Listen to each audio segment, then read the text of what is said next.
Good morning, boys and girls. So today I was thinking about our books, and I was thinking about all the nonfiction books that we've been reading, the books that teach us things. And I thought, your bags of books and the books you've read on Epic and the books you've read in guided readers, they're full of all these cool facts. They like blow my mind.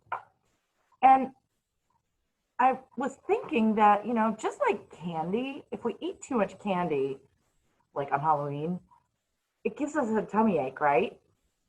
And so I was also thinking that books can be sort of like that. That if you read too much of one book all at one time and try to gulp it down, it could give you I don't know, a brain ache maybe. Huh. It's kind of like you get information overload, right? Your brain's like overloaded. You need to savor your books. So don't just gulp your books down in one sitting and try to read one after the other after the other. I want you to read those books closely, read them carefully, and notice them just the exact same way we noticed those pennies yesterday. Question the charts in the books, look at the diagrams, look at the photographs and the pictures and the captions underneath them that teach you. And then do all of that and some more, because that's exactly the way that nonfiction readers read books, just like you did with those pennies. So today, boys and girls, I want to teach you that to grow knowledge from books, nonfiction readers put what they see and think together, and they ask themselves, what is this book teaching me? So I thought we could read parts of Knights in Shining Armor again today. And this time, let's not wait to the end of the book to figure out what the book is teaching us. Just like we did in our first unit, we can take sneak peeks and we can look at different parts of the book to see what it's teaching us. For example, we can always look at the front cover and the back cover to ask ourselves, what do I think this book might teach me about? Let's see.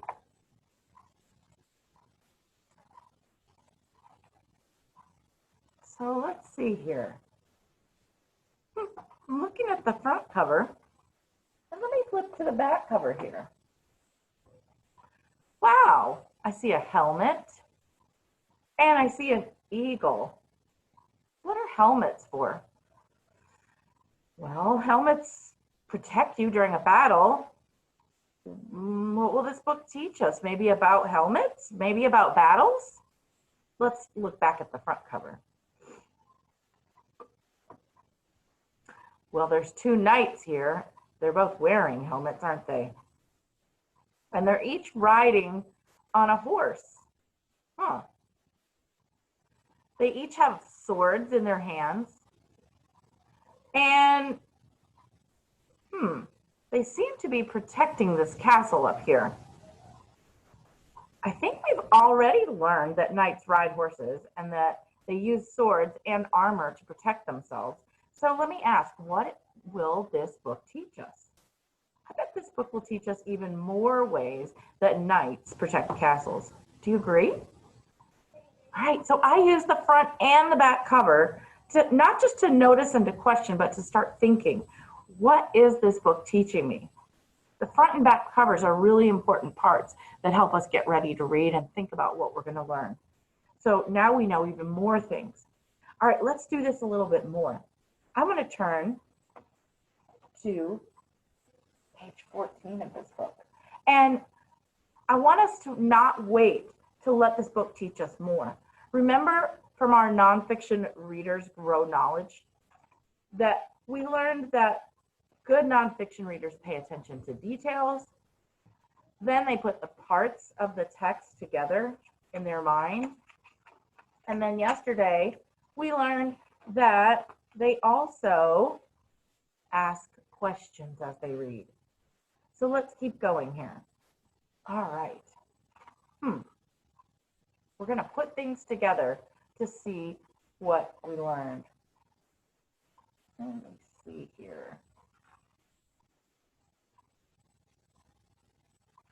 I think this is the page we've been looking at. Hold on.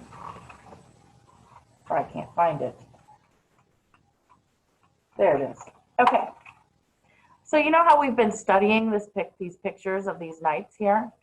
And I noticed that this picture here, the knight, he's got a helmet. He's got a tunic. Or they call it a garment here. But then over here on page 15, the other knight is inside an entire suit of armor. What's this part of the book teaching? What are we getting ready to learn? On this page, I see that the knight is inside. See how he's inside the window there? And then this page over here, the knight is outside. He's standing on the grass, right? He's outside. There's trees, there's grass, sky. So I'm noticing some things about this book that are maybe telling me what this book is teaching me. There's lots of labels naming all the different parts of the knight's clothes and his uniform. And it makes me question and think about these different things he has, the sword, the shield. Both of them have shields. He's got a different kind of weapon. He's got these sharp spurs on the backs of his shoes. He's got these sharp things on the backs of his knees. Interesting how that might work. So I'm thinking that this part is going to teach me about how knights dressed and why they wore these things that they wore, maybe to protect themselves and others. Thumbs up if you were thinking that too. So I also heard that maybe it's teaching us how when a knight was inside, he had protection, and so he didn't need all of this heavy metal protection. So he wore a helmet and he kept his sword and shield, but didn't need so much of this metal, right? You guys are totally getting the idea here. You aren't waiting until the end of a book to figure out what this book is teaching. You're thinking all the way from the start and to the end. It's important work that readers of nonfiction do.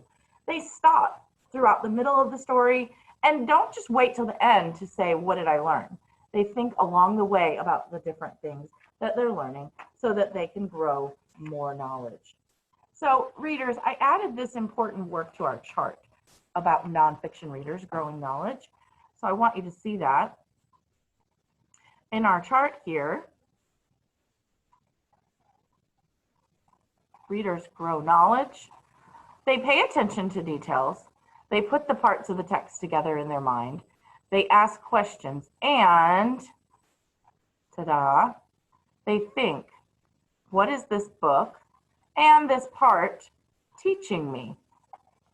And we don't just wait until the end to ask, what is it teaching me? We think all the way along what different parts of the book are teaching, and we can put them together as we go. All right, so boys and girls, remember to always do this hard work of growing knowledge. Take a sneak peek at the beginning of the front and the back covers. Start asking questions before you even open the cover of the book. And always, always be ready to ask yourself those questions and think, what is this book and this part of the book teaching me? Happy reading, boys and girls.